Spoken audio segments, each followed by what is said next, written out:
ina ce al'ummar musulmi juyayi da jaje na wafatin sayyida Khadija salamullahi alaiha, wanda a yau tashar sayyida Zainab salamullahi alaiha ta ɗauki nauyin kawo muku shi.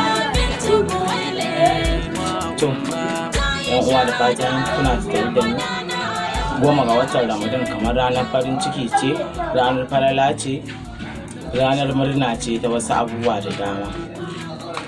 To kuma aka san haka ga ahlul baiti. Sayyida Khadija salamullahi alaiha ita ce ma Sayyida Fatima salamullahi alaiha, kuma tana ɗaya daga cikin shugabannin matan aljanna, sannan ita ce matar manzon Allah ta farko.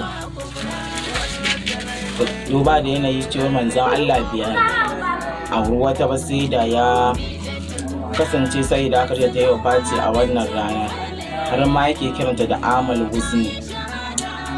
To Sayyida Khadija ta yi wafati ne a 10 ga watan Ramadan, amma duba da yanayi mutane sun ɗan shiga wani yanayi da ake ciki yanzu, ana yin tashe, ana yin wasu abubuwa da dama akan cewar 10 ga wata ranar farin ciki ce.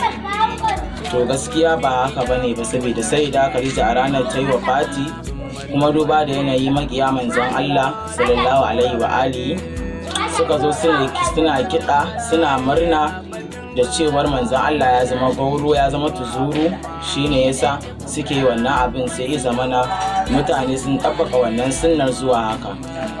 To ina ji hankali ga 'yan uwana musulmi da cewa su san wannan rana ta ba ranar farin ciki bace ba, rana ce ta juyayi, ta bakin ciki da wafatin Sayyida Khadija salamullahi alaiha.